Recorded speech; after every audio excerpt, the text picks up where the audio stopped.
Hey everyone, it's Jeff, and we're getting close to the end of my playoff previews. I'm probably doing the Lakers and Heat next, and if I have enough time, I'll do the Nuggets and Mavs too. I definitely have a lot to say about both of them. It's just that, time's running out and I'm in the last few weeks of my college quarter, so I probably just don't have the time. Anyways, the Brooklyn Nets, who I think definitely have the ability to win a championship this season. I just think that historically speaking, and based off the values and pillars of like championship teams that we know of, I don't think this is the year the Nets win the championship, and it's not really their fault. It's just injuries not only affect their chemistry on offense, it also affects their chemistry on defense. First of all, obviously, I'm not a fan of the whole isolation heavy like playoff offense. It becomes too easy to guard. And by the way, while I'm going to critique the Nets offense for the next 2 minutes, at the end of the day, it's KD, Harden, and Kyrie. I'm not too concerned. I'm just pointing out some of their, flaws and the hiccups they might run into. Because nothing's perfect, right? So anyways, back to it. And I know what you're thinking, right? It's Kyrie, it's James Harden, Kevin Durant. Those are 3 elite scorers. It sounds unstoppable, right?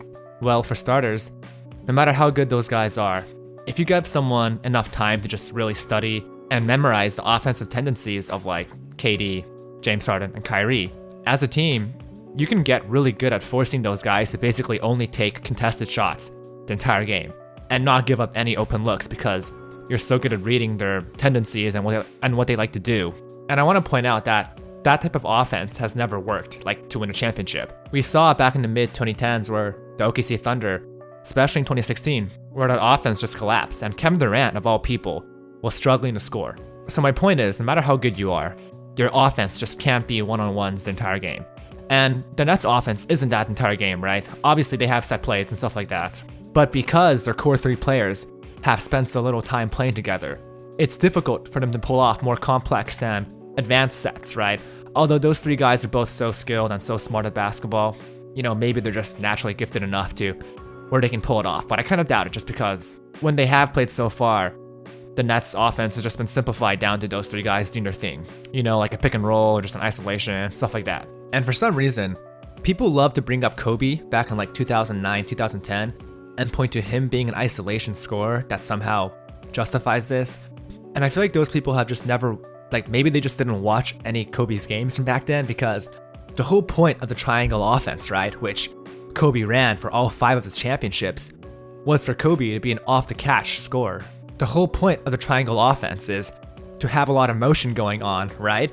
And a lot of off-ball cuts, whatever, and to have players kind of moving around in that triangular motion, basically, until Kobe gets to a position like the mid-post or something like that, where he can easily get a shot off. So I don't know where this notion is coming from that Kobe won a championship by isolation scoring. That's not what he did. He made a lot of one-on-one shots against someone, but those shots were created by off-ball motion that set him up in a great position to just, put his man in the torture chamber. But honestly, offensively, I'm still not really that worried just because it is Kyrie, Harden, and Durant, and they have Joe Harris as their 4th best offensive player, which is kind of ridiculous considering Joe Harris is a top 5 shooter in the league. I think there will be some games where their offense does look ugly if Harden, Kyrie, and Durant are just being clamped up and they're just off, right? But I also think that there will be definitely enough games where at least one of those guys is just going off, right? And then that's offense will be fine. The most underrated part of the whole lack of chemistry thing is defense. Because let me remind you, the Nets don't have the proper personnel to be a good NBA defense. They have guys like Bruce Brown, Nick Claxton, KD's also good. I think Kyrie and Harden are pretty good too, and they're trying, and they have been trying this year. And I guess Jeff Green's solid too. But the problem is, 1, I don't trust Nick Claxton in the playoffs in his 2nd year in the league as a defensive center.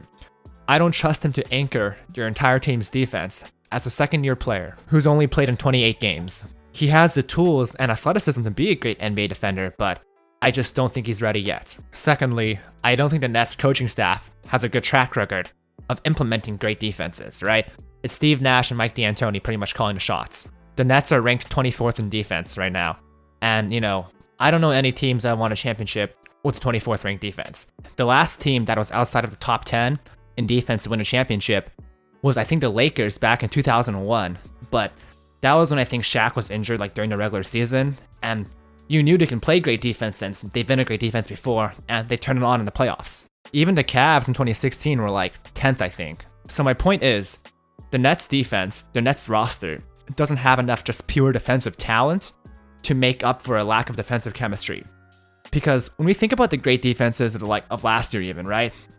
I like to point to the Miami Heat and the Lakers from last year, where their chemistry and just how quickly and how disciplined they were on defense and how they rotated and how they switched and just how little mistakes they made, that takes chemistry to pull off, right? Especially the Heat in their zone defense.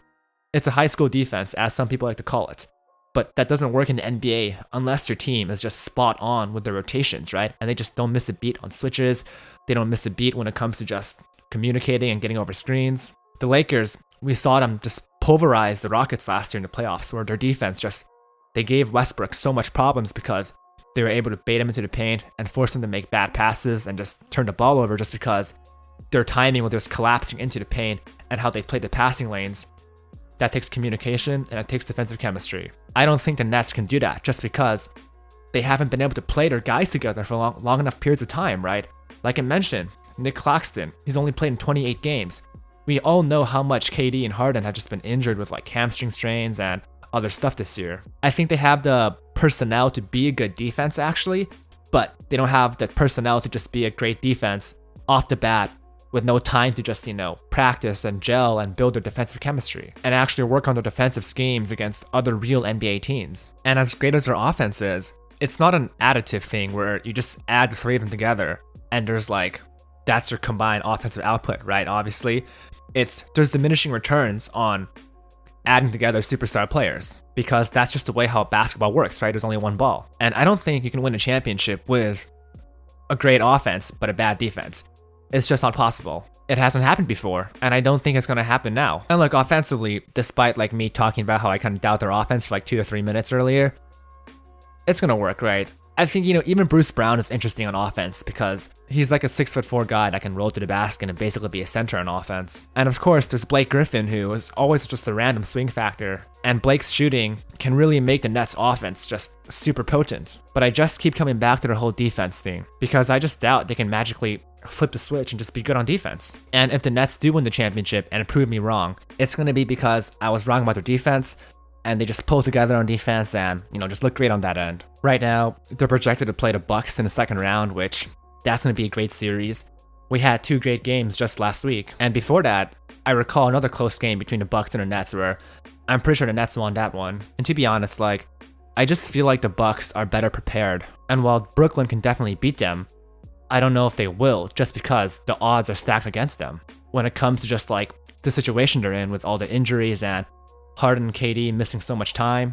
And I really think that they just might not have an answer for Giannis down low. Nick Claxton might foul out in the first quarter. And then it's up to DeAndre Jordan and Jeff Green. And if you're crazy enough, maybe even Blake Griffin. And I also think Milwaukee's perimeter defenders are uniquely equipped because, Drew Holiday and Chris Middleton, those are 2 great perimeter defenders who I think will match up as well as you can possibly get in the NBA against Kyrie and Harden, right? I'm not saying they're going to clamp them up, but it's pretty much as good as you can get on defense on your wings. But Brooklyn's, KD, Harden, Kyrie, they also definitely deserve the benefit of the doubt. So to me, this series is truly just a toss-up. My gut is telling me the Bucks win it, but I don't really have any more hard, concrete evidence besides that.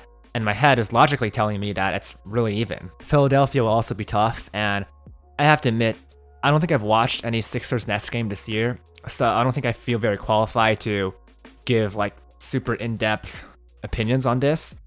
But I would tend to think that Joel Embiid could give them some problems just because I don't think Blake Griffin and Nick Claxton can guard Embiid. He's too skilled for them. Well, he's too skilled for Claxton, I think, because Claxton might just get bamboozled by Embiid.